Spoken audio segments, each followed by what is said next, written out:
받을 것을 받으러 왔습니다. 차가운 11월 바람이 불던 어느 날 한때 초라하게 쫓겨났던 며느리가 시댁 대문 앞에 나타났습니다. 하지만 그녀의 모습은 3년 전과 완전히 달랐죠. 값비싼 명주 한복에 몸을 감싸고 금기거리와 옥비녀로 화려하게 치장한 그녀의 뒤로는 관아 아전들이 잘비하게 늘어서 있었습니다. 무릎을 꿇고 용서를 빌던 시어머니와 시아버지 앞에서 그녀는 단 한마디로 모든 것을 정리했습니다. 가난뱅이 집안이라고 무시하시더니 이제 누가 거지가 되었는지 보이시나요? 사실 이 여인은 조선시대 최고 갑부의 아내가 되어 있었습니다. 그리고 지난 3년간 치밀하게 계획한 복수가 마침내 완성되는 순간이었죠.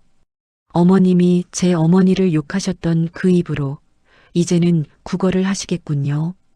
도대체 무슨 일이 일어난 걸까요? 한때 거만하기 그지없던 양반과 시댁이 어떻게 길거리 거지가 되었을까요? 그리고 쫓겨났던 며느리는 어떻게 이런 엄청난 반전을 만들어낸 걸까요? 이번 영상에서는 몰락한 양반과 딸의 치밀한 복수극에 대해서 들려드리겠습니다. 사연 시작 전 구독과 좋아요를 꾹 눌러주시고 어디서 듣고 계신지 댓글 남겨주시면 그곳에 행운이 가득 깃들기를 기원하겠습니다. 초롱불이 방 안을 은은하게 밝히고 있었습니다. 붉은 비단으로 꾸민 신방 안에는 향기로운 연기가 피어올랐습니다. 화연은 곱게 단장한 얼굴로 방석 위에 단정히 앉아 있었습니다. 새색시의 붉은 치마가 촛불에 비쳐 물결처럼 일렁였습니다. 밤은 깊어가고 있었습니다. 문 밖에서는 하인들의 발소리가 멀어졌습니다. 잔치가 끝난 뒤에 고요함이 대저택을 감쌌습니다. 화연은 가만히 숨을 고르며 신랑이 들어오기를 기다렸습니다. 그녀의 손은 무릎 위에서 가지런히 모아져 있었습니다. 하지만 손끝이 미세하게 떨리고 있었습니다. 은주 고을의 몰락한 양반가에서 자란 화연에게 오늘은 새로운 시작이었습니다. 아버지 병도는 병석에 누운 지 오래였고 집안은 기울어갈 대로 기울어져 있었습니다. 그런 그녀에게 청운 고을 진사댁의 혼담은 기적 같은 일이었습니다. 우리 화연이가 복이 있구나. 아버지는 기뻐하며 그렇게 말씀하셨습니다. 화연은 그 말씀을 가슴에 새기며 이곳까지 왔습니다. 초롱불이 한번 크게 흔들렸습니다. 화연은 고개를 들어 문을 바라봤습니다. 하지만 아무도 들어오지 않았습니다. 다시 고요함만이 방 안을 채웠습니다. 시간이 흘렀습니다. 화연은 자세를 조금 고쳐 앉으며 치마를 매만졌습니다. 혹시 옷매무새가 흐트러졌을까 걱정이 되었습니다. 손으로 머리를 살짝 쓸어보았습니다. 비녀는 제자리에 있었습니다. 문 밖에서 발소리가 들렸습니다. 화연의 심장이 뛰기 시작했습니다. 발소리는 문 앞에서 멈췄습니다. 화연은 고개를 살짝 숙이고 신랑을 맞을 준비를 했습니다. 하지만 문은 열리지 않았습니다. 발소리는 잠시 머물렀다가 다시 멀어졌습니다. 화연의 눈썹이 미세하게 꿈틀거렸습니다. 그녀는 다시 고개를 들어 문을 바라봤습니다. 문틈 사이로 복도의 어둠만 보일 뿐이었습니다. 초롱불이 또다시 흔들렸습니다. 화연은 손을 꼭 쥐었다가 천천히 폈습니다. 아마도 신랑이 친척들과 이야기를 나누고 있는 것이겠지. 그녀는 스스로를 달랬습니다. 시간은 더 흘렀습니다. 방 밖에서는 이제 아무 소리도 들리지 않았습니다. 대저택은 깊은 잠에 빠진 듯 조용했습니다. 화연은 창 밖을 바라봤습니다. 달빛이 차갑게 마당을 비추고 있었습니다. 그녀의 입술이 바짝 말라 있었습니다. 초롱불은 점점 작아지고 있었습니다. 화연은 촛불이 꺼지기 전에 신랑이 오기를 바랐습니다. 하지만 문은 여전히 굳게 닫혀 있었습니다. 밤은 깊어만 갔습니다. 화연은 무릎 위에 놓인 손을 내려다봤습니다. 하얀 손등에 촛불 그림자가 떨리고 있었습니다. 그녀는 천천히 숨을 들이마셨습니다. 그때 복도 끝에서 웃음소리가 들려왔습니다. 남자들의 목소리였습니다. 술에 취한 듯 거친 웃음이었습니다. 화연은 귀를 기울였습니다. 혹시 그중 한 명이 신랑일까요? 웃음소리는 점점 가까워졌습니다. 화연의 등이 곧게 펴졌습니다. 하지만 웃음소리는 그녀의 방문 앞을 그냥 지나쳐갔습니다. 멀어지는 발소리와 함께 다시 정적이 흘렀습니다. 화연은 손으로 치마를 꽉 쥐었습니다. 천이 구겨지는 소리가 작게 들렸습니다. 초롱불이 흔들리며 더 작아졌습니다. 이제 곧 꺼질 것 같았습니다. 화연은 혹시 초를 더 가져와야 하나 생각했습니다. 하지만 신방에서 신부가 먼저 나가는 것은 예의가 아니었습니다. 그녀는 그대로 앉아 있었습니다. 화연의 눈가에 작은 주름이 생겼습니다. 그녀는 아버지의 얼굴을 떠올렸습니다. 병상에서도 환하게 웃으며 그녀의 손을 잡아주셨던 아버지. 좋은 집안의 시집가니 아버지가 얼마나 기쁜지 모른다. 그 말씀이 귓가에 맴돌았습니다. 화연은 고개를 저었습니다. 아직 첫날 밤입니다.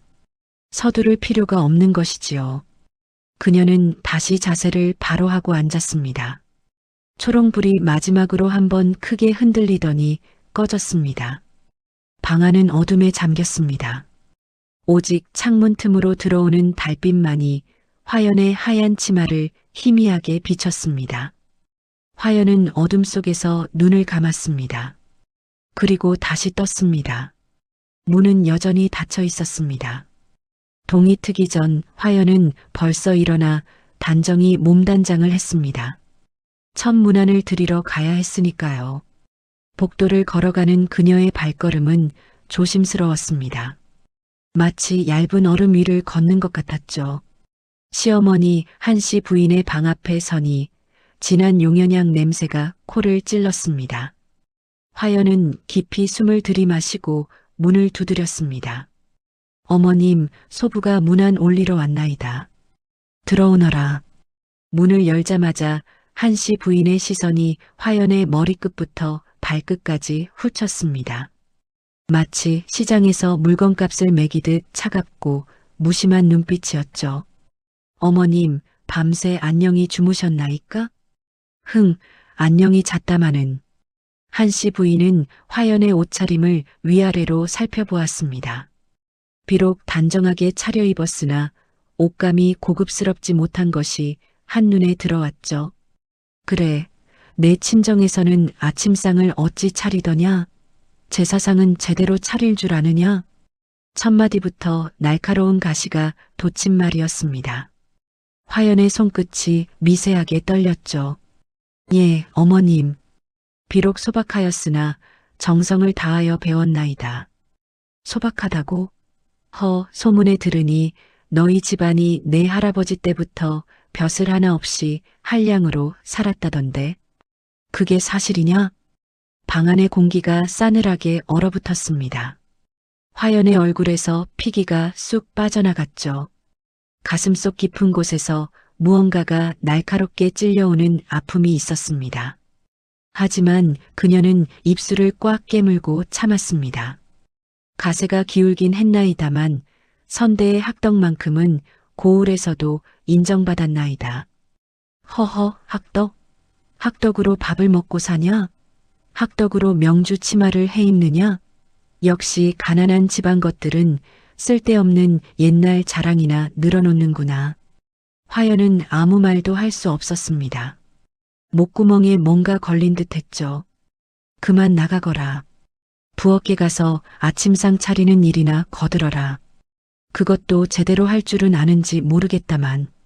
예, 어머님. 화연은 고개를 푹 숙인 채 방을 물러나왔습니다. 복도를 걸어 나오는 그녀의 치맛자락이 바닥을 사각사각 쓸며 쓸쓸한 소리를 냈죠. 복도에 홀로 서서 그녀는 주먹을 꽉 쥐었습니다. 손톱이 손바닥을 파고들어 아팠지만 그 아픔으로 눈물을 참았습니다. 그날 저녁 온 식구가 모여 저녁상을 받는 자리였습니다. 오늘 반찬이 별로구나. 국물은 왜 이리 미지근하냐? 아이고 영감. 새 며느리가 부엌을 거둔다고 했는데 역시 안 되는구먼. 가난한 집안에서 자란 것들은 음식 하나 제대로 못합니다. 사실은 부엌 일을 주로 하는 것은 종들이었습니다. 화연은 그저 곁에서 보조를 했을 뿐이죠. 하지만 한씨는 모든 것을 며느리 탓으로 돌렸습니다. 죄송합니다, 아버님. 다음에는 더욱 신경 쓰겠나이다. 내 친정 아버지가 뭐 하시는 분이더냐? 선비로 계시나이다. 비록 벼슬은 못하셨으나 고을에서 학식이 높다고 인정받으시는 벼슬 없는 선비, 그건 그냥 한량이라는 말 아닌가? 화연의 손이 떨렸습니다. 수저를 쥔 손에 힘이 들어갔죠. 하지만 아무 말도 할 수 없었습니다. 이 논밭은 얼마나 있더냐? 작은 텃밭이 있을 뿐입니다. 거지나 다름없구만. 우리 집안에 그런 집안 며느리를 들였으니. 그러게 말입니다, 영감. 제가 처음부터 반대했지 않습니까?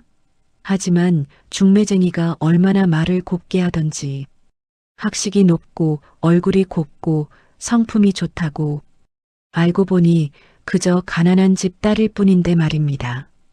화연은 고개를 더욱 깊이 숙였습니다. 눈물이 뚝 떨어져 밥그릇에 떨어졌죠. 하지만 소리내어 울 수는 없었습니다.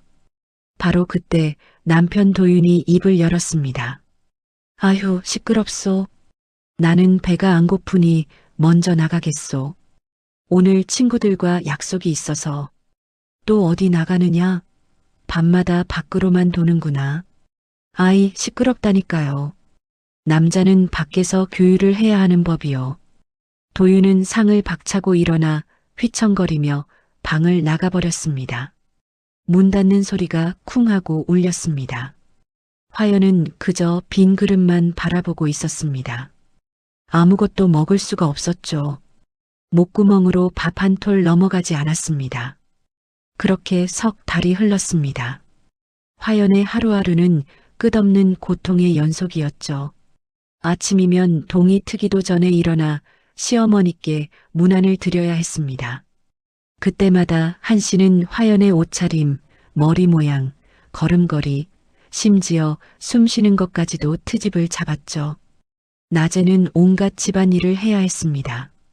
비록 종들이 있었지만 한씨는 며느리에게도 일을 시켰죠. 빨래를 하고 청소를 하고 부엌을 거들고 손은 거칠어졌고 얼굴은 초췌해졌습니다. 저녁이면 온 식구가 모여 저녁상을 받았습니다. 그때마다 시댁 식구들은 화연을 무시하고 모욕했죠. 하지만 가장 고통스러운 것은 밤이었습니다. 남편 도윤은 갓 혼인한 28살의 젊은 아내에게 눈길 한 번 제대로 주지 않았죠. 혼례를 치른 그 첫날 밤 이후로 석 달째 신방은 텅 비어 있었습니다. 도윤은 밤마다 기방에 나가 놀았습니다. 새벽녘에 비틀거리며 돌아와서는 술 냄새와 분 냄새를 풍기며 그대로 드러눕곤 했죠. 때로는 아예 돌아오지도 않았습니다. 화연은 차가운 이불 속에서 혼자 잠들어야 했습니다. 천장을 바라보며 그녀는 생각했죠. 혼인이란 것이 이런 것이었던가? 내가 무엇이 잘못되었기에 이런 대접을 받아야 하는 것인가? 추석이 다가오고 있었습니다. 온 집안이 제사 준비로 분주해졌죠. 화연은 새벽부터 일어나 제사상을 차리느라 정신이 없었습니다. 손끝은 벌써 여러 차례 베어 피가 맺혀 있었으나 그녀는 아픔도 느끼지 못할 만큼 무감각해져 있었습니다. 제사상을 차리는 방에는 온갖 음식들이 놓여 있었습니다. 나물, 전, 과일, 떡. 하지만 화연은 그중 어느 것 하나 입에 대지 못했습니다. 시어머니가 제사 음식을 며느리가 먼저 먹으면 조상님께 불경이라고 했기 때문이죠. 이 사람아, 이게 무슨 꼴이냐? 한씨가 제사상 앞에 우뚝 섰습니다. 눈을 부릅뜨고 제사상을 훑어보았죠. 이것 봐, 나물 접시가 이쪽으로 기울어졌잖아. 그리고 이 떡은 또 뭐냐? 모양이 왜 이리 들쭉날쭉하냐? 죄송합니다, 어머님. 바로 고치겠나이다. 죄송하다고? 3년이나 있었으면 이제 배워야 하는 것 아니야? 도대체 뭘 하고 살았느냐? 화연은 떨리는 손으로 나물 접시를 바로 잡으려 했습니다. 하지만 손에 힘이 없어서 접시가 덜컥 소리를 내며 흔들렸죠. 역시 몰락한 집안 것들은 제사상도 제대로 못 차리는구나. 손에 땀도 안 묻혀본 양반 행세나 하다가 바로 그때 시아버지 최진유가 방으로 들어왔습니다. 그의 얼굴에는 불쾌한 기색이 역력했죠. 무슨 소란이냐? 영감, 이것 좀 보시오. 며느리가 제사상을 이 모양으로 차려놨소. 조상님들께서 보시면 얼마나 노하시겠소. 시어머니의 말이 틀리지 않았네. 제사는 가문의 얼굴이니 제대로 하지 못하면 조상님들께 죄를 짓는 것이나 마찬가지인 것을 그것도 모른다는 것이냐? 명심하겠나이다. 더욱 노력하겠나이다. 화연의 손이 미세하게 떨리기 시작했습니다. 입술을 세게 깨물고 참고 있었지만 그녀의 눈빛이 달라지기 시작했죠. 그 흐릿했던 눈에 어떤 빛이 살아나기 시작했습니다. 그것은 분노였습니다. 명심은 무슨, 내 나이가 이제 30을 넘었는데 그것도 못 배우냐? 한씨의 목소리가 점점 날카로워졌습니다. 아, 참, 너희 어미가 살아있을 때도 이런 식이었겠구나. 화연의 몸이 굳어졌습니다. 어머니, 그 말에 그녀의 온 신경이 곤두섰죠. 그래, 생각해보니 너희 어미도 제사상 제대로 못 차렸겠지. 그러니 하늘이 벌을 내려 일찍 죽게 만든 거야. 어머님, 화연의 목소리가 떨렸습니다. 그 피를 받아서 내가 이 꼴인 거고, 역시 가난한 집안에서 자란 것들은 바로 그 순간이었습니다. 와장창, 화연이 들고 있던 제기가 손에서 미끄러지며 바닥에 부딪혀 산산조각이 났습니다. 그 날카로운 파열음이 방 안가득 울려 퍼졌죠. 마치 천둥소리 같았습니다. 깨진 도자기 조각들이 사방으로 튀었습니다. 하얀 파편들이 촛불에 반짝이며 날아갔죠. 그 소리는 마치 화연의 인내심이 끊어지는 소리 같았습니다. 3년간, 아니, 더 정확히는 1000일이 넘는 시간 동안 꾹꾹 눌러 담았던 분노가 마침내 터져 나오는 순간이었죠. 화연의 얼굴에서 피기가 싹 가시더니 이내 창백함을 넘어 새하얗게 질렸습니다. 그리고는 얼굴이 붉게 달아올랐습니다. 방 안의 공기가 순식간에 얼어붙었죠. 한씨도 최진유도 그 자리에 얼어붙었습니다. 모두가 숨을 죽였고 촛불마저 흔들림을 멈춘 듯 했습니다. 어머님. 화연이 떨리는 목소리로 입을 열었습니다. 뭐야? 내가 지금. 어머님, 아무리 그러시더라도. 화연의 목소리가 점점 커졌습니다. 돌아가신 제 어머니를 욕되게 하시는 것만은 참을 수가 없나이다. 3년 만에 처음으로 화연이 목소리를 높인 것이었습니다. 그 목소리에는 비통함과 분노가 뒤섞여 있었죠. 그녀의 온몸이 떨리고 있었습니다. 뭐라고? 내가 지금 감히 시어머니한테 대드는 거야? 한씨의 목소리가 날이 섰습니다. 여보, 이 계집이 지금 나한테 대드는 거 안 들렸어? 내연아, 내가 지금 무슨 짓을 하는 것이냐? 시부모에게 대드는 것은 칠거지약에 해당하는 큰 죄다. 저는 다만 돌아가신 제 부모님을 욕되게 할 수 없다는 말씀을 드린 것입니다. 화연의 목소리는 떨리고 있었지만 또렷했습니다. 이런 악착 같은 계집을 봤나? 내 어미가 어떻게 죽었는지 아느냐? 가난에 찌들어 병들어 죽은 거야. 그것도 덕이 없어서 그런 거고 제 어머니는 병으로 돌아가셨나이다. 화연이 똑똑히 말했습니다. 하지만 살아계실 때 단 한 번도 남을 헐뜯거나 욕하신 적이 없으십니다. 어머님처럼. 화연이 잠시 멈춰섰습니다. 어머님처럼 남의 돌아가신 부모를 욕하는 일은 절대 하지 않으셨나이다. 방안이 쥐 죽은 듯이 조용해졌습니다. 화연의 말이 너무나 또렷했기 때문이죠. 그것은 명백한 맞대응이었습니다. 네. 내가 지금 나를 욕한 거냐? 내가 감히 시어머니를 욕해? 한 씨의 목소리가 떨렸습니다. 너는 오늘로써 이 집안의 며느리가 아니다. 최진유가 벌떡 일어났습니다. 칠거지약 중 불순부모. 시부모에게 순종하지 않았으니 당장 쫓아내겠다. 좋습니다. 화연이 단호하게 대답했습니다. 나가겠나이다. 이런 집에서는 단 하루도 더 있고 싶지 않습니다. 뭐라고? 이 건방진 계집이 당장 짐을 싸서 나가거라. 내가 화내기 전에 이 집을 떠나야 할 것이다.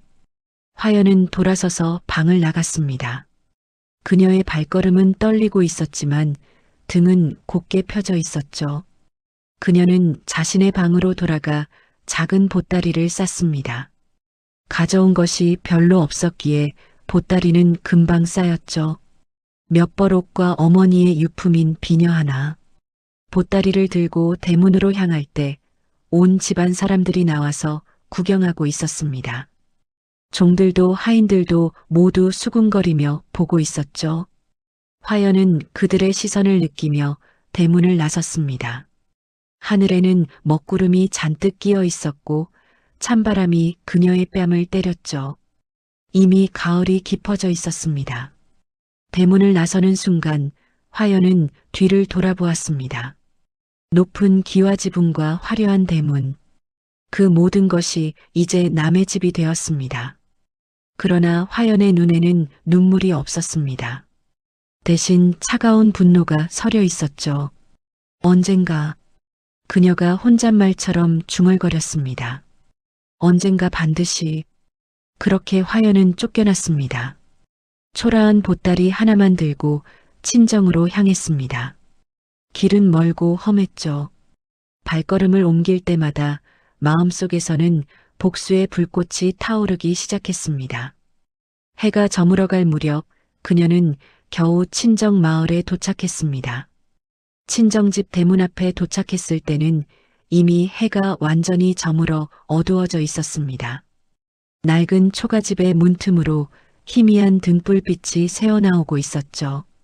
화연은 무너진 담벼락을 보며 가슴이 먹먹해졌습니다. 3년 사이에 집은 더욱 기울어져 있었습니다. 지붕에 짚은 군데군데 빠져 있었고 대문은 삐걱거렸죠. 아버님, 딸이 왔나이다. 응? 누구시오? 안에서 기침 소리가 들렸습니다. 그리고 느린 발걸음 소리가 나더니 삐걱하고 문이 열렸습니다. 그리고 나타난 아버지의 모습에 화연은 숨이 멎는 듯 했죠. 3년 전에 비해 너무나 늙어 계셨습니다. 백발이 성성하고 등은 활처럼 굽어 있었으며 뺨은 깊이 꺼져 있었죠. 몸은 바람에 흔들리는 마른 나뭇가지 같았습니다. 어허, 이게 누구냐? 우리 딸이. 이 밤중에 웬일이냐? 윤병도는 딸의 얼굴을 보았습니다. 눈물로 얼룩진 얼굴, 초라한 보따리. 그는 곧 무슨 일인지 짐작했습니다. 얼굴에서 피기가 가셨죠. 아니다. 설마 소박을 맞은 것이냐? 아버님, 죄송합니다. 딸이 불효를 저질렀나이다. 윤병도는 그 말을 듣는 순간 온몸이 휘청거렸습니다. 너무나 큰 충격이었던 것이죠. 그는 말을 잇지 못하고 그대로 쿵 하고 쓰러지고 말았습니다. 화연은 황급히 아버지를 부축하여 방 안으로 모셨습니다.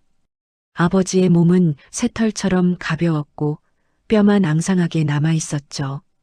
그녀가 3년 전 떠날 때보다 아버지는 절반도 안 되는 몸무게가 되어 있었습니다. 아버님, 아버님, 정신을 차리십시오. 화연이 아버지의 손을 붙잡고 흔들었습니다. 그 손은 얇은 종이처럼 차갑고 거칠었죠. 손등에는 푸른 핏줄이 도드라져 있었고 손가락 마디마디에는 세월의 흔적이 깊게 패여 있었습니다.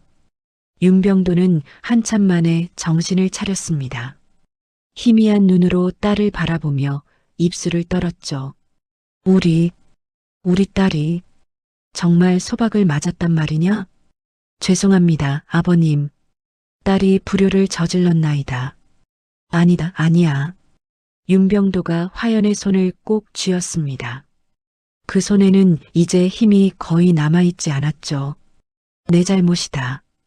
이 아비가 무능해서 내 삶을 망쳤구나. 아버님, 그런 말씀 마십시오. 제가 잘못한 것입니다. 제가 참지 못해서. 아니다. 내 잘못이 아니야. 이 아비가 재산도 벼슬도 물려주지 못하고 내가 그런 천대를 받게 했구나. 윤병도의 눈에서 눈물이 흘러내렸습니다. 그 눈물은 깊게 패인 주름을 따라 흘러내려 턱 끝에서 떨어졌죠. 저 김진사댁 놈들이 내게 무슨 짓을 했는지 이 아비가 다 안다. 원통해서 어찌 눈을 감겠느냐. 아버님, 가지 마십시오. 제발 저를 두고 가시면 안 됩니다. 내 딸아, 아비는 무능했지만 너는 훌륭한 아이다. 내 어미를 닮았어. 윤병도는 마지막 힘을 다해 딸의 손을 쥐었습니다. 원통하다. 원통해. 저놈들이 내게. 그리. 하지만 윤병도는 더 이상 말을 잇지 못했습니다. 딸의 손을 쥐고 있던 아버지의 손에서 온기가 사라져 갔습니다. 마지막 숨이 공기 중에 차갑게 흩어졌습니다. 아버님, 아버님. 화연은 아버지의 차가워진 손을 붙잡고 밤새도록 울부짖었습니다. 그 울음소리는 어둠 속으로 퍼져나갔고 마치 세상 모든 슬픔을 담은 듯했죠. 찢어지는 듯한 그 절규는 하늘을 뒤흔들었습니다. 장례를 치렀습니다. 가난한 장례였죠. 상여도 없이 그저 널판지 관을 메고 산으로 올라갔습니다. 화연과 마을 사람 몇 명뿐이었습니다. 무덤을 파고 관을 묻고 흙을 덮었습니다.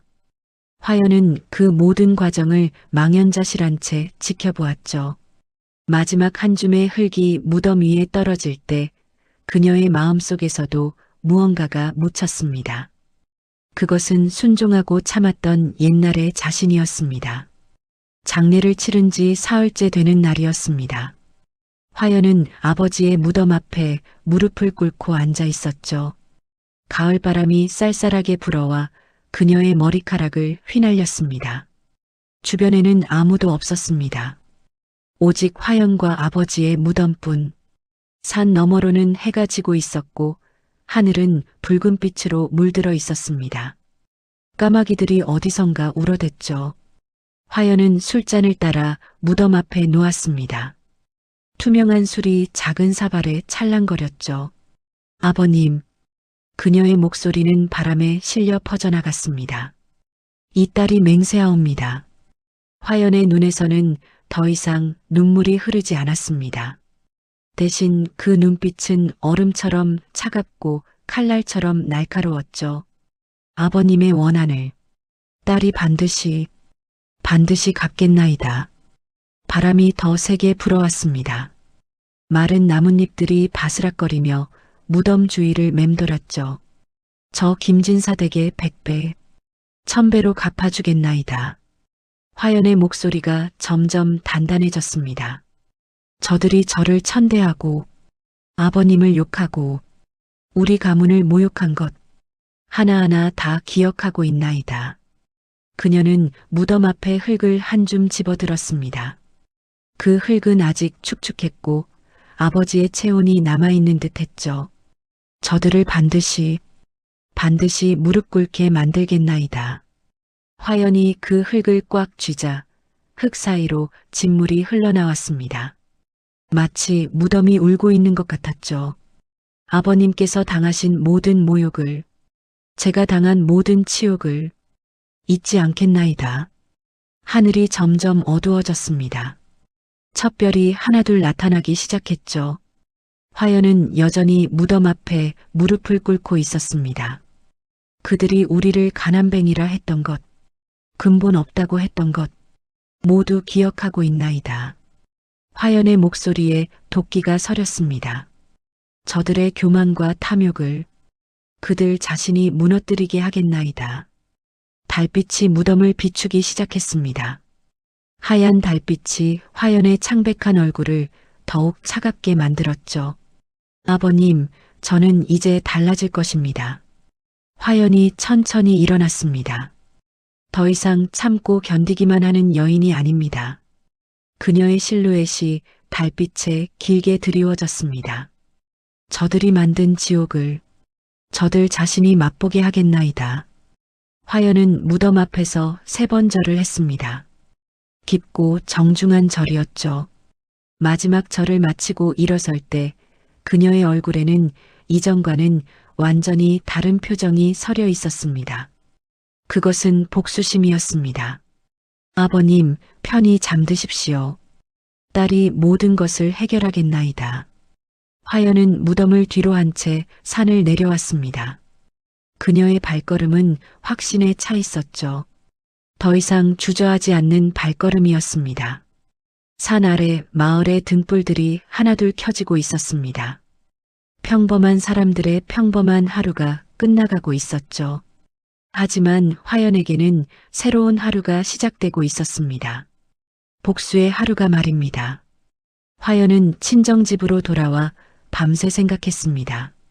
어떻게 하면 김진사 댁에 복수할 수 있을까? 가진 것 하나 없는 자신이 어떻게 저들을 무너뜨릴 수 있을까? 하지만 그녀는 포기하지 않았습니다. 반드시 방법이 있을 것이라고 믿었죠. 그로부터 보름이 지난 어느 날이었습니다. 화연은 생계를 위해 장터에 나가 있었죠. 아버지의 장례를 치르고 나니 집에는 한 푼도 남지 않았습니다. 먹을 것도 입을 것도 없었죠. 그녀는 바느질로 돈을 벌기 위해 바느질감을 사러 장터에 나온 것이었습니다. 삼배옷의 머리는 대충 틀어올린 초라한 행색. 한때 양반 부인이었던 그녀는 이제 시장 바닥의 평범한 과부와 다름없었습니다. 그녀는 천을 파는 좌판 앞에 쪼그리고 앉아 값을 흥정하고 있었습니다. 그때였습니다. 장터를 지나가던 한 사내가 그녀 앞에 멈춰 섰습니다. 그림자가 드리우며 햇빛이 가려졌죠. 화연 아씨 아니십니까? 화연이 고개를 들었습니다. 눈부신 햇살을 등지고 서 있는 한 사내. 그는 키가 훤칠하고 어깨가 널찍했습니다. 거친 무명옷을 입고 있었지만 그 안에서 단단한 근육이 느껴졌죠. 얼굴은 햇볕에 그을려 구릿빛이었고 눈빛은 강인했습니다. 화연의 눈이 커졌죠. 당신은 누구십니까? 저를 모르시겠습니까? 저 무연입니다. 어릴 적 댁 근처 대장간에 살던 그 어린 무연이가 이렇게 컸단 말입니까? 화연은 그를 기억했습니다. 어릴 적 그녀의 집 근처에 대장간이 있었죠. 그곳 대장장이의 아들이 바로 강무연이었습니다. 당시에는 어린아이였지만 언제나 밝고 씩씩했던 기억이 났습니다. 한 번은 그녀가 길에서 넘어졌을 때 무연이가 달려와 일으켜준 적도 있었죠. 아씨, 무슨 일이 있으신 겁니까? 예전과 많이 다르시는군요. 화연은 잠시 망설이다가 그간의 일을 모두 털어놓았습니다. 혼인한 일, 시댁에서의 구박, 남편의 무관심, 쫓겨난 일, 그리고 아버지의 죽음까지. 말을 하는 동안 그녀의 목소리는 떨렸고 눈에서는 눈물이 흘렀습니다. 무연은 말없이 듣고 있었습니다. 하지만 그의 얼굴은 점점 굳어졌고 두 주먹은 불끈 쥐어졌습니다. 손등에 핏줄이 튀어나왔죠. 그런 일이 김진사댁 놈들이 감히. 이제 저는 복수만을 생각합니다. 저들에게 반드시 갚아주고 싶습니다. 무연은 한참을 침묵하고 있었습니다. 그러더니 천천히 입을 열었습니다. 아씨, 제가 도와드리겠습니다. 무연은 화연을 장터 한 구석 주막으로 데리고 갔습니다.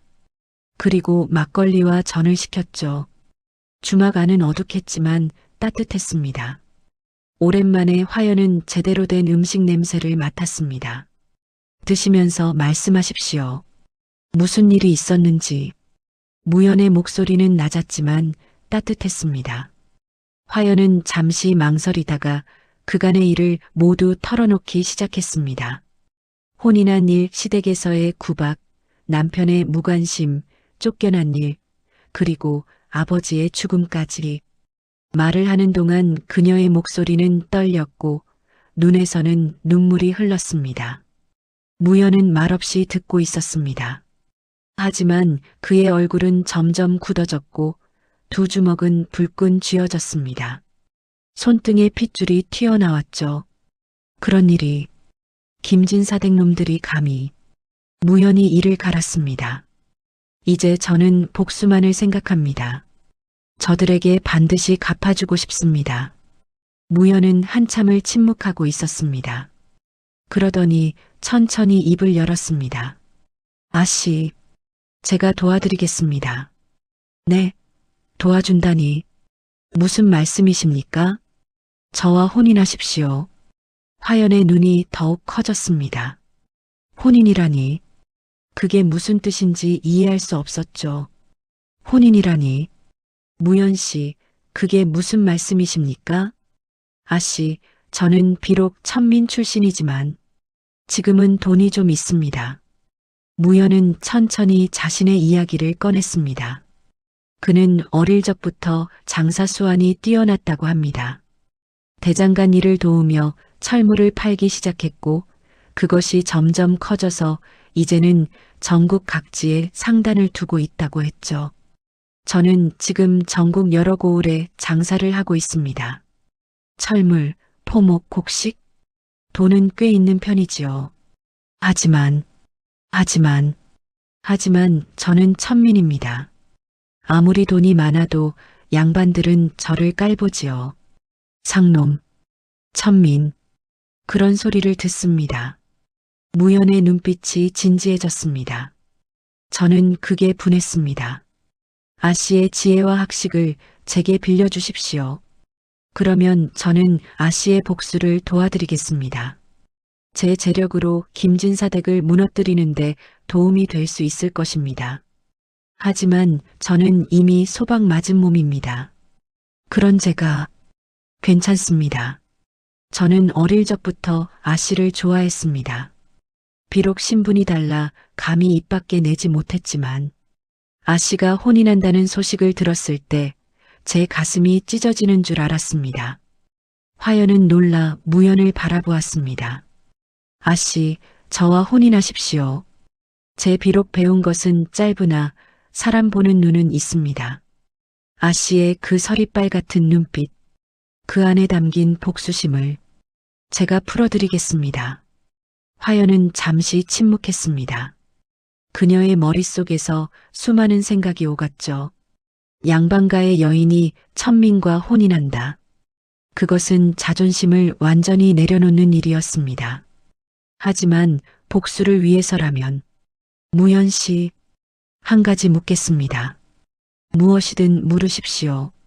당신은 정말로 김진사댁에게 복수하는 것을 도와줄 수 있습니까? 그렇습니다. 제 모든 것을 걸고 도와드리겠습니다. 좋습니다. 그럼 혼인합시다. 무연의 얼굴이 밝아졌습니다. 단 반드시 김진사댁에게 복수를 해야 합니다. 그들이 제 아버님을 죽였습니다. 그 원한을 반드시 갚아야 합니다. 좋습니다. 당연하지요. 걱정 마십시오, 아씨. 무연이 한 걸음 더 다가섰습니다. 그의 그림자가 화연을 완전히 감쌌죠. 그리고 아씨, 저는 아씨를 진정으로 아내로 대하겠습니다. 그 한량 같은 전 서방처럼 아씨를 내팽개치고 기방 드나드는 짓은 절대 하지 않을 것입니다. 저는 한 여자만 보고 살 줄 아는 사내입니다. 화연의 뺨이 살짝 붉어졌습니다. 3년 만에 처음으로 자신을 제대로 여자로 대해주는 사내를 만난 것이죠. 무연은 비록 신분은 천했지만 그 기계만큼은 대장부였습니다. 대장간에서 불길을 다뤄서인지 다부진 어깨와 햇볕에 그을린 구릿빛 피부에서는 남성미가 물씬 풍겼죠. 굳은 손, 단단한 체구, 그리고 당당한 눈빛. 화연은 자신도 모르게 마른 침을 삼켰습니다. 3년간 비어있던 신방에서 혼자 잠들던 밤들이 떠올랐죠. 알겠습니다. 그럼 혼인합시다. 확실하십니까? 아씨, 후회 없으시겠습니까? 후회는 저들이 하게 될 것입니다. 김진사 댁에 반드시. 그렇게 두 사람은 약속을 했습니다. 복수를 위한 동맹, 그리고 새로운 혼인. 며칠 후 두 사람은 간소한 혼례를 올렸습니다. 증인은 마을 사람 몇 명뿐이었죠. 혼례를 치른 후 무연은 화연을 자신의 집으로 데리고 갔습니다. 그런데 화연은 깜짝 놀랐습니다. 무연의 집은 작은 초가가 아니었습니다. 큰 기와집이었죠. 담장이 높고 대문은 육중했으며 마당은 넓었습니다. 여기가, 이것이 당신 집입니까? 그렇습니다. 놀라셨습니까? 제가 처음에 말하지 않았습니까? 돈이 좀 있다고. 집 안으로 들어가니 더욱 놀라운 광경이 펼쳐졌습니다. 반듯한 가구가 가득했고 곳간에는 쌀과 곡식이 산더미처럼 쌓여 있었죠.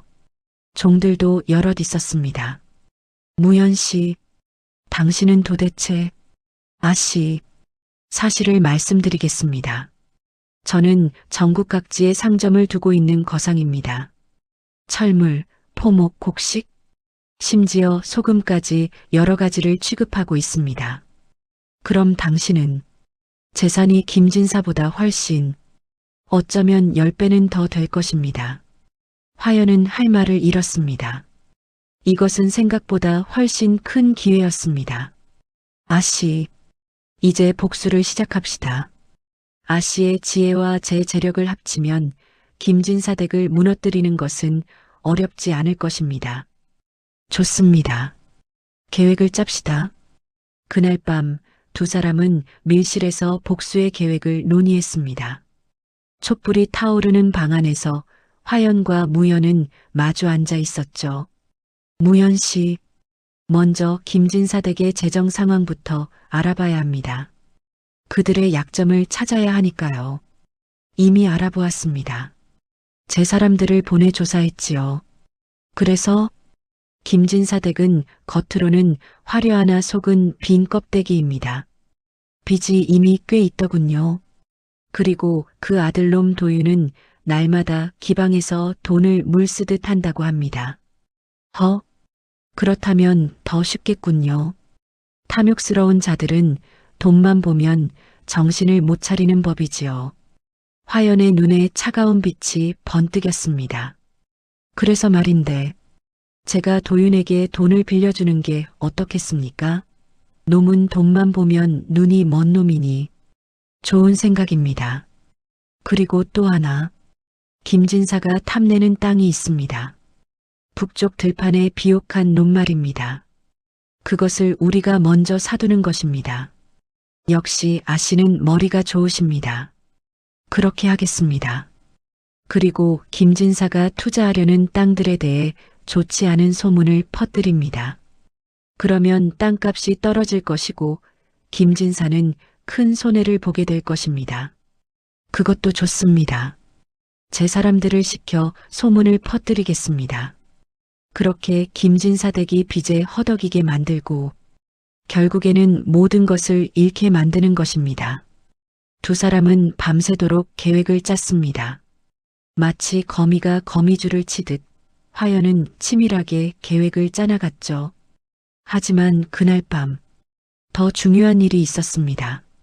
무연과 화연의 첫날 밤이었죠. 화연은 오랜만에 따뜻한 이불 속에서 남편의 품에 안겼습니다. 무연은 그녀를 조심스럽게 대했지만 동시에 강인했습니다. 대장장이의 거친 손이 그녀의 부드러운 피부를 어루만졌죠. 아씨, 이제 화연이라고 불러주세요. 화연, 제가 당신을 행복하게 해드리겠습니다. 그날 밤 화연은 처음으로 진정한 혼례의 밤을 보냈습니다. 3년 전 그 차가운 신방이 아닌 따뜻하고 사랑이 넘치는 밤을 말입니다. 새벽녘 화연은 무연의 품에서 잠깐 잠들었습니다. 그리고 꿈을 꾸었죠. 꿈속에서 아버지가 나타났습니다. 내 딸아, 이제 복수할 수 있겠구나. 예, 아버님. 이제 시작입니다. 하지만 복수만이 전부가 아니란다. 그 사내 좋은 사람 같구나. 예, 아버님. 저를 정말 소중하게 대해줍니다. 그럼 됐다. 복수도 하고 행복도 찾거라. 꿈에서 깬 화연은 무연의 얼굴을 바라보았습니다. 잠든 그의 얼굴은 평화로웠죠. 이 사람과 함께라면 복수도 하고 새로운 삶도 시작할 수 있을 것 같았습니다. 화연은 조용히 일어나 창밖을 바라보았습니다. 동이 트고 있었죠. 새로운 하루가 시작되고 있었습니다. 복수의 하루가 말입니다. 복수 계획이 세워진 지 한 달 후였습니다. 무연은 도윤을 찾아 나섰죠. 그는 도윤이 자주 드나드는 기방 근처 주막에서 기다리고 있었습니다. 저녁 무렵 술에 취한 도윤이 비틀거리며 나타났죠. 얼굴은 붉게 상기되어 있었고 옷은 흐트러져 있었습니다. 온몸에서 술 냄새와 분 냄새가 진동했습니다. 아이고, 이게 누구신가? 도련님 아니십니까? 무연이 공손하게 인사했습니다. 응? 당신은 누구요? 쟤는 강무연이라고 합니다. 장사를 하는 사람이지요. 도련님의 명성은 익히 들어 알고 있습니다. 오, 그래요? 내 명성을? 무연은 도윤을 주막 안으로 모셨습니다. 그리고 좋은 술과 안주를 시켰죠. 도윤은 술만 보면 눈이 반짝이는 사람이었습니다. 도련님, 한잔하시지요? 고맙소. 그런데 나를 왜 찾은 거요? 사실은 도련님께 좋은 사업 이야기가 있어서 찾아뵈었습니다. 사업? 어떤 사업인데? 도윤의 눈빛이 달라졌습니다. 돈 이야기만 나오자 술에 취했던 것이 거짓말처럼 또렷해졌죠. 도련님께서 돈이 필요하시다는 소문을 들었습니다. 제가 좀 도와드릴까 하는데요. 오, 정말이요? 얼마나 빌려줄 수 있어? 1,000냥쯤이야 문제 없지요. 단 차용증만 써주시면 됩니다. 차용증이야 당연하지. 당장 써드리겠소. 언제 돈을 받을 수 있어? 내일이라도 바로 드릴 수 있습니다. 오, 그거 참 좋소. 당신 정말 좋은 사람이구려. 도윤은 너무나 쉽게 덫에 걸려들었습니다.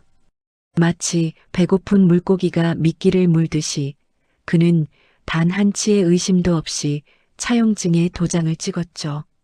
1,000냥. 그것은 결코 작은 돈이 아니었습니다. 하지만 도윤은 그 돈의 무게를 몰랐습니다. 그저 눈앞에 돈만 보였을 뿐이죠. 한편 화연은 다른 준비를 하고 있었습니다. 그녀는 무연의 사람들을 시켜 김진사가 탐내는 북쪽 들판에 비옥한 논 백마지기를 먼저 사들였습니다. 김진사보다 높은 값을 불러 확실하게 손에 넣었죠. 이제 김진사가 그 땅을 사러 가면 어떻게 될까요? 화연이 무연에게 물었습니다. 이미 팔렸다는 소식을 들을 것입니다. 그리고 누가 샀는지 모를 테니 분노만 할 뿐이겠죠. 좋습니다. 이제 두 번째 단계로 넘어갑시다. 화연의 계획은 정교했습니다. 김진사가 다른 땅에 투자하도록 유도한 다음 그 땅에 대해 좋지 않은 소문을 퍼뜨리는 것이었죠. 며칠 후 김진사는 예상대로 북쪽 들판을 사러 갔습니다. 하지만 놀라운 소식을 들었죠. 아이고, 진사 어르신. 죄송합니다만 그 땅은 이미 팔렸습니다. 뭐, 이미 팔렸다고? 누가 샀소? 강무현이라는 상인이 샀습니다. 그분이 저보다 높은 값을 부르셨거든요. 강무현. 그게 누구냐? 김진사는 이를 갈았습니다. 자신이 그토록 탐내던 땅을 어떤 상인놈이 먼저 가로챘다는 것이지요. 상놈 주제에. 하지만 괜찮다. 다른 좋은 땅이 있으니 김진사는 다른 땅에 투자하기로 했습니다. 동쪽에 있는 개간지였죠. 그곳을 사서 농사를 지으면 큰 돈을 벌 수 있을 것 같았습니다. 하지만 그것이 바로 화연이 판 두 번째 덫이었습니다. 김진사가 동쪽 개간지를 산 지 며칠 후였습니다. 마을에 이상한 소문이 돌기 시작했죠. 동쪽 개간지에 귀신이 나온대요. 거기서 사람이 죽었다더라. 땅이 좋지 않대요. 농사가 안 된대요. 이런 소문들은 무연히 시킨 사람들이 퍼뜨린 것이었습니다. 소문은 빠르게 퍼져나갔고 사람들은 그 땅을 꺼리기 시작했죠. 사실 그런 일은 없었습니다. 하지만 소문은 진실처럼 퍼져나갔죠. 결과적으로 그 땅의 가치는 떨어졌습니다. 김진사가 비싼 값에 산 땅이 이제는 팔려고 해도 절반 값도 받을 수 없게 된 것이지요. 제기랄, 이게 무슨 일이냐? 내가 산 땅값이 이렇게 떨어지다니. 김진사는 큰 손해를 입었습니다. 그리고 그는 몰랐지요. 이 모든 것이 화연의 계략이라는 것을. 한편 도윤은 무연에게서 받은 1,000냥을 가지고 더욱 흥청망청 놀기 시작했습니다. 기방에서 술을 마시고 도박판에서 돈을 잃고 좋은 옷과 장신구를 사고 돈은 물 쓰듯 나갔습니다. 그런데 여기서 화연의 세 번째 계략이 시작되었습니다. 바로 기생 메란을 이용하는 것이었죠. 메란은 도윤이 자주 찾는 기방의 기생이었습니다. 20살이 갓 넘은 나이에 아름다운 얼굴과 재치 있는 말솜씨로 유명했죠. 하지만 그녀에게는 비밀이 있었습니다. 사실 메란은 무연의 사람이었습니다. 무연이 일찍이 그녀를 기방에 심어놓고 양반들의 정보를 수집하게 한 것이죠. 어느 날 밤 도윤은 또다시 기방에 있었습니다. 술상 앞에 메란을 앉혀놓고 한껏 취해 있었죠. 메란아, 저번에 보여준 그 비녀 너무 예뻤어. 나도 그런 거 갖고 싶어. 그래요? 그럼 내가 사줄까? 하, 도련님은 정말 후하세요. 돈도 많으시고. 돈은 얼마든지 있지. 걱정 마. 하지만 사실 도윤의 주머니는 거의 비어 있었습니다. 1,000냥은 이미 다 써버렸고 이제는 다시 돈이 필요한 상황이었죠. 메라는 교묘하게 도윤을 부추겼습니다. 도련님, 그런데 댁에서는 돈이 넉넉하시나요? 요즘 경기가 안 좋다던데. 뭔 소리야? 우리 집이 얼마나 부유한 줄 알아? 논밭만 해도. 도윤은 술에 취해 집안의 재정 상황을 하나하나 털어놓기 시작했습니다. 어떤 땅이 있고 어디에 빚이 있고 아버지가 어떤 투자를 하고 있는지 메라는 그 모든 것을 기억했습니다. 그리고 다음 날 무연에게 모든 정보를 전했죠. 도윤이 말하기를 김진사가 이번에 서쪽 산기슭의 밭을 사려고 한다더군요. 그 밭에서 인삼을 기를 계획이라고 합니다. 좋은 정보군요. 그럼 우리가 먼저 그 밭을 사두어야겠습니다. 화연이 말했습니다. 그리고 인삼 농사에 대해 안 좋은 소문을 퍼뜨리는 것입니다. 병충해가 심하다든지 흉년이 들 것 같다든지. 아주 좋은 생각입니다.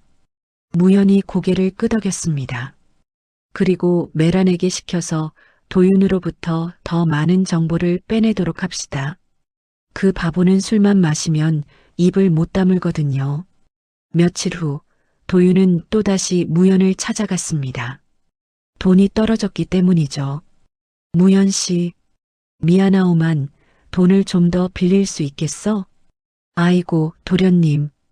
1천냥을 빌려드렸는데 벌써. 제발 부탁이요. 500만. 아니, 300만이라도. 알겠습니다. 도련님을 돕지 않을 수 없군요. 500을 더 빌려드리겠습니다. 하지만 이번에는 이자가 조금 붙습니다. 이자? 이자 얼마나? 한 달에 2푼입니다. 줬소. 어서 빌려주시오. 그렇게 도윤의 빚은 눈덩이처럼 불어났습니다. 1천냥에서 1,500냥으로. 그리고 계속 늘어났죠. 한편 김진사는 손해를 만회하기 위해 다른 투자를 하려고 했습니다. 하지만 이미 큰 돈을 잃은 상태였기에 돈이 부족했죠. 그래서 그는 사채를 쓰기로 했습니다. 돈을 빌릴 수 있는 사람이 없겠소? 마을에 강무연이라는 상인이 돈이 많다고 합니다. 그분께 부탁해 보시지요. 강무현. 그 이름을 어디서 들어본 것 같은데. 뭐 좋다. 불러오너라. 며칠 후 무연이 김진사 댁을 찾아왔습니다. 그는 공손한 태도로 김진사 앞에 섰죠. 진사 어르신을 뵙게 되어 영광입니다. 오, 자네가 강무현이란 사람인가? 돈을 빌려줄 수 있다고? 예. 진사 어르신, 얼마나 필요하신지요? 2천냥이 필요하네. 2천냥이라. 큰 돈이군요.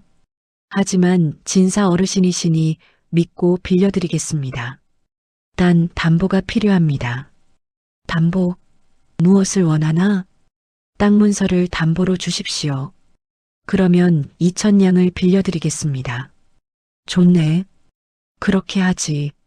김진사는 자신의 논 10마지기 땅 문서를 담보로 내놓고 2천냥을 빌렸습니다. 하지만 그는 몰랐죠. 이 돈을 빌리는 순간 그는 이미 파멸의 길로 들어선 것이었습니다. 그로부터 1년이 흘렀습니다. 김진사 댁의 상황은 점점 나빠지고 있었죠. 도윤은 계속해서 돈을 빌렸습니다. 이제 그의 빚은 3천냥이 넘었습니다. 게다가 이자까지 붙어서 실제 갚아야 할 돈은 4천냥에 육박했죠. 김진사도 사정이 나쁘지 않았습니다. 투자했던 것들이 모두 실패했고 빚은 계속 늘어났습니다. 그리고 무엇보다도 그들은 몰랐습니다. 모든 것이 화연과 무연의 계획대로 흘러가고 있다는 것을. 거미줄에 걸린 파리처럼 그들은 발버둥 칠수록 더 깊이 빠져들고 있었습니다. 메라는 계속해서 정보를 수집했습니다. 도윤이 어떤 땅을 노리는지, 김진사가 어떤 계획을 세우는지 모든 것이 화연에게 전해졌고 화연은 그보다 한 발 먼저 대비책을 세웠습니다. 이제 거의 다 왔습니다. 화연이 무연에게 말했습니다. 그들의 빚이 감당할 수 없는 수준에 다다랐습니다.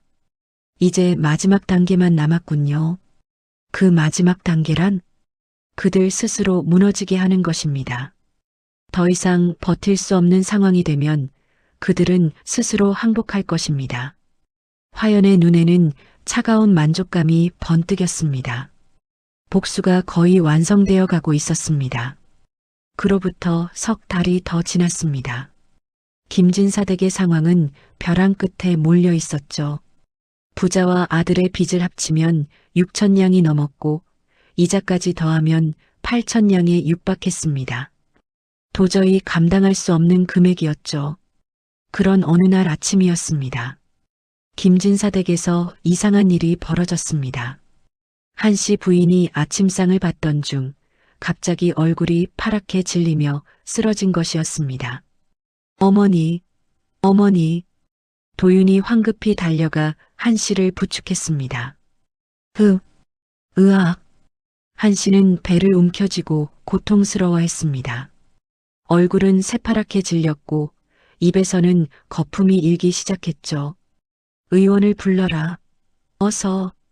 김진사가 소리쳤습니다. 의원이 급히 와서 진맥을 짚어보더니 고개를 저었습니다. 이상합니다. 맥박이 불규칙하고 혹시 무엇인가 잘못된 것을 드셨나요? 잘못된 거? 평소와 다름없이 아침상을 받았는데 김진사가 말하려는 순간 의원이 상위의 국그릇을 살펴보더니 놀란 표정을 지었습니다. 이 국에서 이상한 냄새가 납니다. 혹시? 의원은 숟가락으로 국을 조금 떠서 맛을 보려다 말고 고개를 저었습니다. 이것은 독이 들어간 것 같습니다. 뭐라고? 독이라고? 김진사 댁은 순식간에 아수라장이 되었습니다. 하인들이 우왕좌왕하고 도윤은 어머니를 부축하며 눈물을 흘렸죠. 그때 김진사의 머릿속에 한 사람이 떠올랐습니다. 설마 그년이? 누구를 말하는 거요, 영감? 화연. 그 소방 맞은 년 말이요. 복수하려고 이런 짓을. 한씨도 고통 속에서 간신히 말했습니다. 맞아. 그 계집이. 분명히 그 계집이. 김진사는 즉시 관아에 신고했습니다. 전 며느리 윤하연이 우리 집에 독을 넣어 철을 죽이려 했습니다. 관아의 아전들이 급히 화연의 집으로 향했습니다. 화연은 무연과 함께 저녁을 먹고 있었죠. 윤하연, 관아에서 나왔다. 따라와라. 무슨 일입니까? 김진사 댁에서 독살 사건이 벌어졌다. 내가 범인이라고 신고가 들어왔다. 화연은 놀란 표정을 지었습니다. 하지만 그 놀람은 진짜였죠. 그녀는 독을 넣은 적이 없었으니까요. 저는 그런 일을 하지 않았습니다. 그건 관아에서 밝히겠다. 일단 따라와라. 무연이 앞으로 나섰습니다. 잠깐 무슨 증거가 있다고 제 아내를. 당신은 누구요? 강무연입니다. 이 사람의 남편이고요. 아전들은 화연과 무연을 모두 관아로 데려갔습니다. 관아에는 이미 김진사와 도윤이 와 있었습니다. 한 씨는 의원의 치료를 받고 있었지만 여전히 위독한 상태였죠. 형리가 나타나 신문을 시작했습니다. 윤하연, 내가 김진사 댁에 독을 넣었다는 신고가 들어왔다. 어떻게 생각하느냐? 저는 그런 일을 하지 않았습니다. 저는 그 집과는 아무 상관이 없습니다. 아무 상관이 없다고? 내가 그 집 며느리였다가 쫓겨났지 않느냐? 김진사가 앞으로 나섰습니다. 형리님, 이 계집이 분명히 복수하려고 이런 짓을 한 것입니다. 무슨 근거로 그런 말씀을 하십니까? 무연이 끼어들었습니다. 근거, 그 계집이 우리 집에서 쫓겨날 때 복수하겠다고 도끼를 품었거든. 그것만으로는 증거가 부족합니다. 형리가 말했습니다. 다른 증거가 있습니까? 그 계집이 예전에도 제사상에서 그릇을 깨뜨리고 난리를 쳤습니다. 성격이 포악해서 그것도 독살의 증거는 되지 않습니다. 형리는 공정한 사람이었습니다. 확실한 증거 없이는 죄인으로 몰지 않으려고 했죠. 바로 그때 관아 밖에서 소란이 일었습니다. 잠깐, 중요한 증거가 있습니다. 무연이 큰 소리로 외쳤습니다. 무슨 증거 말입니까? 김진사 댁의 진짜 비리를 보여주겠습니다. 무연은 품에서 낡은 편지 하나를 꺼냈습니다. 이것은 제 아내의 아버지 무덤에서 발견한 편지입니다. 모든 사람들이 숨을 죽이고 지켜보았습니다. 무연이 편지를 펼치자 거기에는 김진사의 필체로 쓰인 글이 있었습니다. 윤병도의 집안을 망하게 하기 위해 그의 곡식 창고에 불을 지르고 빚을 늘려 궁지에 몰아넣었다. 딸을 며느리로 들여 괴롭혀 내쫓으면 집안이 완전히 무너질 것이다. 관아 안이 조용해졌습니다. 김진사의 얼굴이 새하얗게 변했죠. 그것은 거짓이다. 위조된 것이다. 위조라고 하십니까? 무연히 다른 서류를 꺼냈습니다. 그럼 이것도 설명해 보십시오. 김진사께서 쓰신 다른 문서들과 필체가 똑같습니다. 형리가 두 문서를 비교해 보더니 고개를 끄덕였습니다. 필체가 일치합니다. 그래도 그것만으로는 김진사가 변명하려 했지만 무연은 계속해서 증거를 제시했습니다. 그리고 이것을 보십시오. 무연이 장부 하나를 꺼냈습니다. 김진사께서 제게 빌린 돈의 용도입니다. 대부분이 도박과 기방 비용으로 쓰였습니다. 그리고 이 돈으로 다른 사람들을 해코지했다는 기록도 있습니다. 그런 기록이 어디에? 메란이라는 기생이 모든 것을 기록해 두었습니다. 김도련님께서 술에 취해 하신 모든 말씀을 말입니다. 도윤의 얼굴이 창백해졌습니다. 메란이가? 그렇습니다. 메란은 사실 제 사람이었습니다.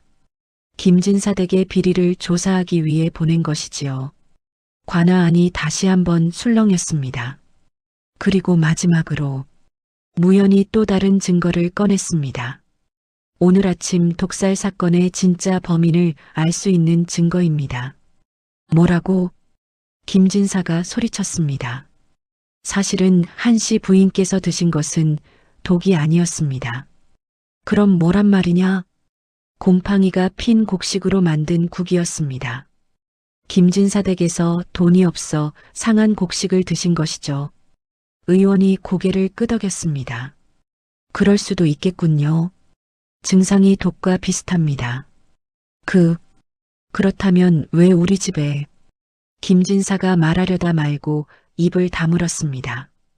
자신들이 가난하다는 것을 인정하고 싶지 않았던 것이죠. 결국 김진사께서는 자신들의 가난을 숨기기 위해 무고한 사람에게 누명을 씌우려 한 것입니다. 형리가 단호하게 말했습니다.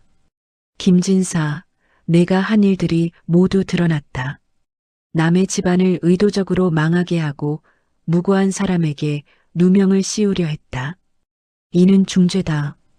형리님, 저희가 김진사는 무릎을 꿇고 빌기 시작했습니다. 제발 한 번만 봐주십시오. 하지만 형리는 냉정했습니다. 법은 법이다. 너희가 저지른 죄는 결코 가볍지 않다. 화연이 앞으로 나섰습니다. 형리님, 저는 처벌보다는 뭘 원하느냐? 제가 당한 피해를 배상받고 싶습니다. 그리고 저희 아버지에 대한 명예를 회복시켜 주십시오. 그것은 당연한 일이다.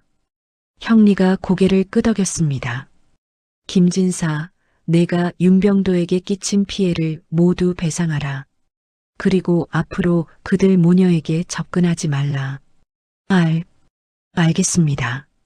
김진사는 완전히 굴복했습니다. 무연히 마지막으로 말했습니다. 그리고 김진사께서 저희에게 빚진 돈 8,000냥을 당장 갚아주십시오. 8,000냥이라니. 그런 돈이 어디 있어. 그럼 담보로 잡힌 재산으로 갚으셔야지요. 김진사의 얼굴에서 마지막 희망마저 사라졌습니다. 모든 것이 끝났다는 것을 깨달았죠. 형리님, 화연이 다시 입을 열었습니다. 저는 복수가 아니라 정의를 원했습니다. 이제 진실이 밝혀졌으니 만족합니다. 훌륭한 마음가짐이다. 형리가 감탄했습니다. 관아에서 나온 화연과 무연은 손을 잡고 걸었습니다. 하늘은 맑게 개어 있었고 바람은 상쾌했죠. 이제 정말로 끝났군요. 화연이 말했습니다. 아직 하나 더 남았습니다. 뭔가요? 그들 앞에서 당당하게 서는 것입니다. 무연의 눈에 결의가 번뜩였습니다. 내일이면 그들이 모든 재산을 잃고 길거리로 나앉게 될 것입니다. 그때 우리가 나타나서 마지막 인사를 해야죠. 화연도 고개를 끄덕였습니다. 진짜 복수는 이제 시작이었습니다. 다음 날 아침 김진사 댁에는 관아의 아전들이 와 있었습니다. 빚을 갚지 못하면 법에 따라 재산을 압류한다는 공문을 들고 온 것이죠. 김진사, 빌린 돈을 갚지 못하면 담보로 잡힌 땅과 집을 압류할 수밖에 없습니다. 제발, 제발 조금만 시간을 주십시오. 며칠만, 일주일만 더 주시면. 김진사가 무릎을 꿇고 빌었지만 아전은 냉정했습니다. 진사 어르신, 이미 석 달이나 기다렸습니다. 더 이상은 안 되겠습니다. 내일까지 돈을 갚지 못하시면 법에 따라 재산을 압류하겠습니다. 아전은 그 말을 남기고 돌아섰습니다. 뒤에서 김진사 일가의 울음소리가 들렸지만 그는 뒤돌아보지 않았죠. 그날 밤 김진사 댁은 초상집처럼 조용했습니다. 모두가 망연자실해 있었죠. 이제 끝이구나. 우리 집안이 망하는구나. 김진사가 한숨을 푹푹 쉬었습니다. 친척들한테 빌려보면 어떨까요? 도윤이 말했지만 김진사는 고개를 저었습니다. 친척들도 우리 사정을 다 안다네. 아무도 돈을 빌려주지 않을 것이야. 다 제 잘못입니다. 도윤이 고개를 푹 숙였습니다. 그때 한씨 부인이 무언가 생각난 듯 말했습니다. 영감, 그 며느리 말이요. 화연? 혹시 이 일과 관련이 있는 것 아닐까요? 강무현이라는 이름이 어디서 들어본 것 같은데. 설마 그 가난한 년이 무슨 수로. 허황한 소리 마라. 김진사는 웃어넘겼습니다. 하지만 한 씨의 마음 한구석에는 불안감이 자리 잡고 있었죠. 다음 날 아침이었습니다. 가을 햇살이 쨍쨍했지만 김진사 댁의 분위기는 무덤처럼 차갑고 고요했죠. 대문 밖에서 소란스러운 소리가 들렸습니다. 관아의 아전들이 여럿 와 있었고 그 뒤에는 무연히 서 있었습니다. 김진사, 빚을 갚지 못하면 법에 따라 집과 땅을 압류할 수밖에 없습니다. 제발, 제발 조금만 시간을 주십시오. 며칠만 더, 일주일만. 김진사가 바닥에 무릎을 꿇고 애원했습니다. 진사 어르신, 어제도 말씀드렸지만 이미 석 달이나 기다렸습니다. 더 이상은 안 되겠습니다. 바로 그때였습니다. 무연의 뒤편에서 한 여인이 천천히 걸어 나왔습니다. 마치 구름 사이를 걷는 달처럼 소리 없이 나타났죠. 값비싼 명주 비단 치마가 바닥에 끌리며 사르륵 하는 소리를 냈습니다. 그 소리가 그 어떤 호령보다도 무겁게 주위를 압도했죠. 머리에는 커다란 옥비녀가 햇빛을 받아 푸른 빛을 토해냈고 붉게 칠한 입술은 굳게 닫혀 있었습니다. 귀에는 금귀걸이가 달랑거리고 목에는 진주 목걸이가 걸려 있었죠. 얼굴에는 분을 발랐지만 그 안에서 드러나는 차가운 눈빛. 그 눈빛은 얼음장같이 차가웠습니다. 한 씨가 그 여인의 얼굴을 보는 순간 온몸이 얼어붙었습니다. 눈을 크게 뜨며 입을 벌렸지만 목소리가 나오지 않았죠. 마침내 떨리는 목소리로 비명을 질렀습니다. 저 여자는 화연, 이럴 수가. 전현이 왜 여기에? 오래간만입니다, 어머님. 안녕히 지내셨나이까? 화연의 목소리는 차갑고 또렷했습니다. 3년, 아니 4년 만이군요. 네, 내가 어찌 여기에, 제가 어찌 여기에 왔는지 말씀드리지 않았습니까? 저는 이제 강무연의 아내입니다. 김진사와 한 씨의 얼굴이 창백함을 넘어 재빛으로 변했습니다. 입술이 파르르 떨렸죠. 그럼 강무연이 내 남편이란 말이냐? 그렇습니다, 어머님. 그리고 지금 댁의 모든 빚 문서를 쥐고 있는 사람도 바로 저희 부부입니다. 김진사와 한 씨의 얼굴이 완전히 하얗게 질렸습니다. 무릎이 덜덜 떨리더니 마치 실톨이 끊어진 인형처럼 그대로 털썩 주저앉고 말았죠. 먼지가 일어났습니다. 화연, 아니 부인, 이런 짓을 하다니. 저는 다만 받을 것을 받으러 온 것뿐입니다. 화연은 무릎 꿇은 시댁 식구들 앞에 우뚝 섰습니다. 그녀를 둘러싼 햇살이 마치 후광처럼 빛났죠. 그녀의 눈에는 더 이상 눈물도 슬픔도 없었습니다. 오직 차가운 얼음장 같은 시선만이 있을 뿐이었지요. 어머님, 기억하십니까? 화연이 천천히 입을 열었습니다. 어디 근본도 없는 가난뱅이 집안에서 왔느냐고 하셨던 그 말씀을 한 씨는 아무 말도 하지 못했습니다. 입술만 파르르 떨렸죠. 몰락한 집안 것들은 제사상도 제대로 못 차린다고 하셨던 그 말씀을 기억하십니까? 화연아, 한 씨의 목소리가 떨렸습니다. 그리고 아버님, 화연이 김진사를 내려다보았습니다. 당신도 기억하십니까?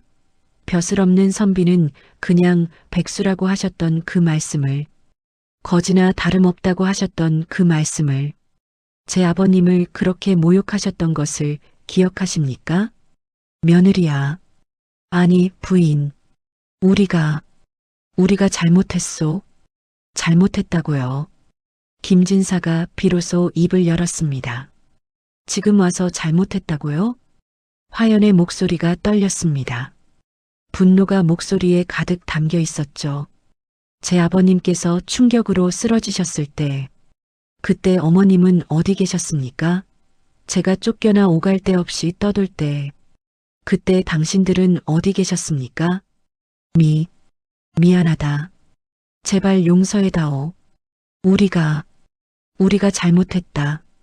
용서요? 화연이 잠시 침묵했습니다. 그리고는 천천히 입을 열었죠. 용서라는 말을 어떻게 입에 담으십니까? 제 어머니를 욕하셨던 것 기억하십니까? 화연의 목소리가 더욱 차갑게 변했습니다. 제 어머니가 덕이 없어서 일찍 죽었다고, 그래서 하늘이 벌을 내렸다고 그렇게 말씀하셨지요? 한 씨는 고개를 들지 못했습니다. 그 말을 듣고 저는 참을 수 없었습니다. 그래서 대들었지요. 그리고 쫓겨났습니다. 그 때문에 제 아버님이 돌아가셨습니다. 부인, 정말 미안하오. 제발 한 번만 용서해 주시오. 용서. 화연이 그 말을 되뇌었습니다. 아버님이 돌아가실 때 당신들이 용서를 구했습니까? 제가 굶주릴 때 당신들이 도와주었습니까? 화연은 무릎 꿇은 그들을 내려다보았습니다. 그녀의 눈빛은 얼음처럼 차가웠죠. 진사 어르신, 어디 천하다고 멸시하던 제 두 번째 서방이 준 돈맛이 어떠하십니까? 미안하오. 정말 미안하오. 근본 없는 가난뱅이라 쫓겨난 며느리가 지금 댁에 생사를 쥐고 있습니다. 잠시 침묵이 흘렀습니다. 세상의 모든 소리가 멈춘 듯 했죠. 오직 김진사 일가의 흐느끼는 소리만이 공기를 떨었습니다. 김진사, 화연이 마지막으로 말했습니다. 당신들이 천대하던 그 몰락한 양반 가문의 피가 오늘 당신들의 운명을 끊었습니다. 김진사는 완전히 무너졌습니다. 얼굴을 땅에 대고 엎드려 울었죠. 죽을 죄를 지었소. 죽을 죄를. 오늘부로 이 집과 모든 재산은 압류됩니다. 당장 짐을 싸서 나가십시오. 무연히 단호하게 말했습니다. 부인, 제발, 우리가 이렇게까지 해야 했소. 제발 용서해 주시오. 한 씨가 화연의 치마 끝을 붙잡으려 했지만 화연은 한 걸음 물러섰습니다. 도윤 씨, 화연이 남편을 불렀습니다. 나는 당신이 필요했소. 미안하오. 도윤이 떨리는 목소리로 말했습니다. 필요했다고요? 화연의 목소리에 차가운 비웃음이 섞였습니다.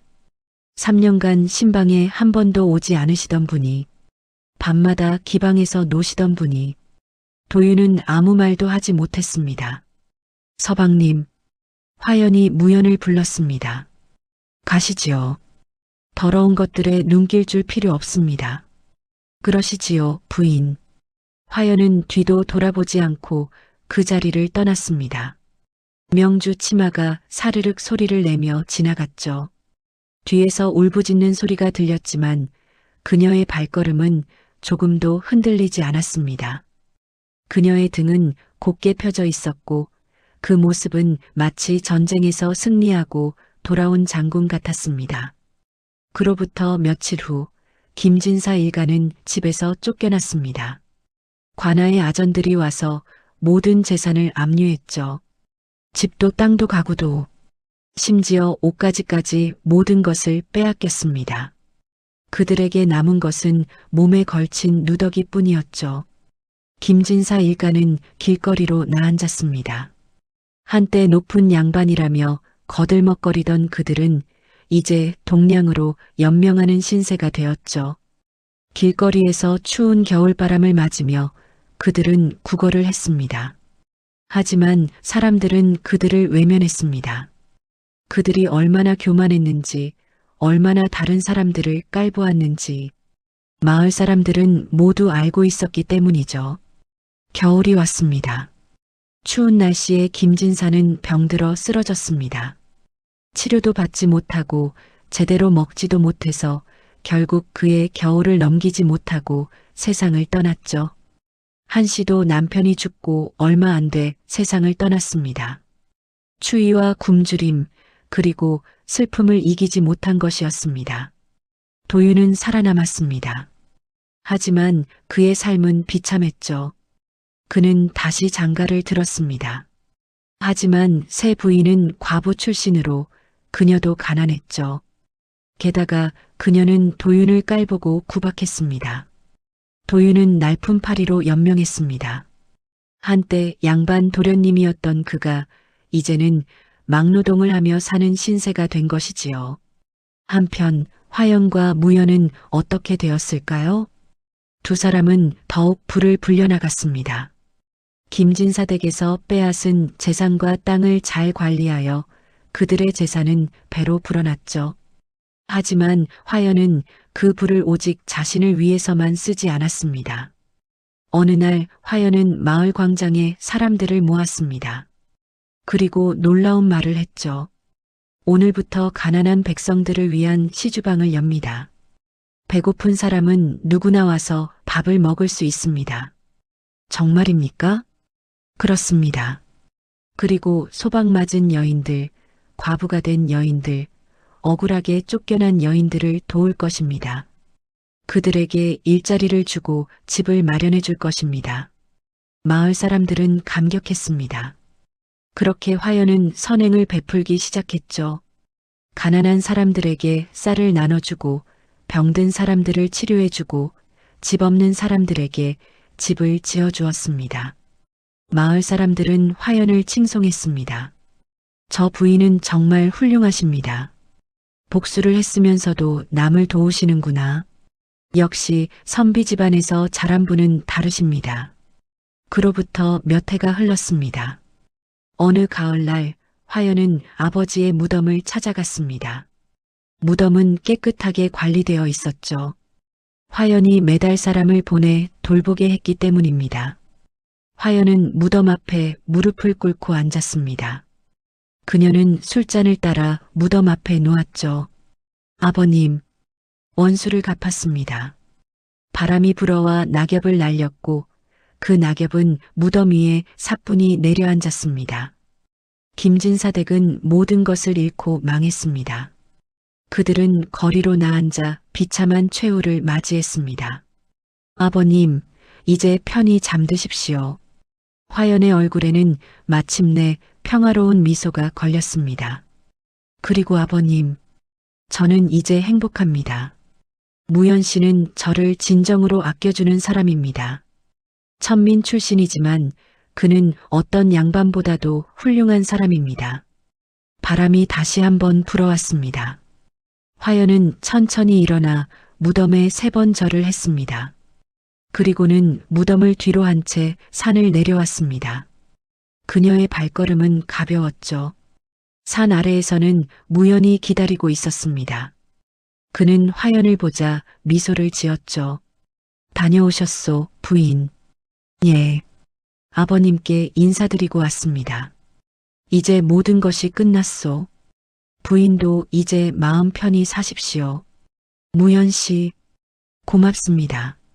무연 씨가 아니었다면 저는 복수도 못했을 것입니다. 무슨 말씀을? 부인이 계획을 세우셨고 저는 그저 도운 것뿐이요. 그리고요. 화연이 수줍게 미소 지었습니다. 저는 부인을 도운 것이 아니라 제 아내를 위해 한 것이요. 당연한 일을 했을 뿐이요. 화연은 미소를 지었습니다. 그녀의 얼굴에는 평화가 가득했죠. 두 사람은 손을 잡고 집으로 돌아갔습니다. 석양이 그들의 뒷모습을 비추고 있었죠. 그로부터 몇 년이 더 흘렀습니다. 화연과 무연은 아들과 딸을 낳았습니다. 행복한 가정을 이루었죠. 화연은 계속해서 선행을 베풀었습니다. 고을에서는 그녀를 자비로운 부인이라고 불렀죠. 어느 날 화연이 시장을 지나가고 있을 때였습니다. 길가에 앉아 구걸하는 한 노파가 있었습니다. 그 노파는 너무나 초라하고 비참해 보였죠. 화연은 잠시 걸음을 멈췄습니다. 그 노파가 익숙해 보였기 때문입니다. 자세히 보니 그것은 한때 자신의 시어머니였던 한씨였습니다. 한씨는 화연을 알아보지 못했습니다. 화연은 너무나 달라져 있었으니까요. 화려한 옷을 입고 얼굴에는 평화로운 미소가 있었죠. 화연은 잠시 그 자리에 서 있었습니다. 마음속에서 여러 감정이 일었죠. 동정심도 있었고 복잡한 마음도 있었습니다. 하지만 결국 화연은 말없이 그 자리를 지나쳐 갔습니다. 뒤돌아보지 않았죠. 복수는 끝났습니다. 이제 그 모든 것을 뒤로하고 앞으로 나아갈 때였습니다. 그렇게 화연의 이야기는 끝이 났습니다. 이것이 바로 천대받고 쫓겨난 며느리의 복수 이야기입니다. 하늘은 옳은 자의 편이었고 교만한 자는 결국 망했으니 이것이 바로 세상의 이치였습니다. 남을 함부로 깔보고 약한 이를 짓밟은 자는 결국 그 대가를 치르게 되는 법이지요. 김진사 일가는 화연을 천대하고 그녀의 가문을 무시했습니다. 그 결과 그들은 모든 것을 잃고 비참한 최후를 맞이했죠. 반면 화연은 굴욕을 참고 복수를 계획하고 마침내 정의를 실현했습니다. 그리고 복수 이후에는 다른 이들을 돕는 선행을 베풀었습니다. 그래서 사람들은 그녀를 기억하고 그녀의 이야기를 대대손손 전해 내려왔답니다. 여러분도 기억하십시오. 언제나 남을 존중하고 약한 이를 함부로 대하지 마십시오. 세상은 둥글고 인연의 끈은 언제 어떻게 이어질지 모르는 법입니다. 오늘 당신이 깔보는 그 사람이 내일은 당신의 운명을 쥐고 있을지도 모르는 일이니까요. 이것으로 이야기를 마치겠습니다. 끝까지 들어주셔서 고맙습니다. 오늘 준비한 이야기는 여기까지입니다. 오늘도 많이 행복하시고 건강한 하루 보내세요. 춘풍야담이었습니다.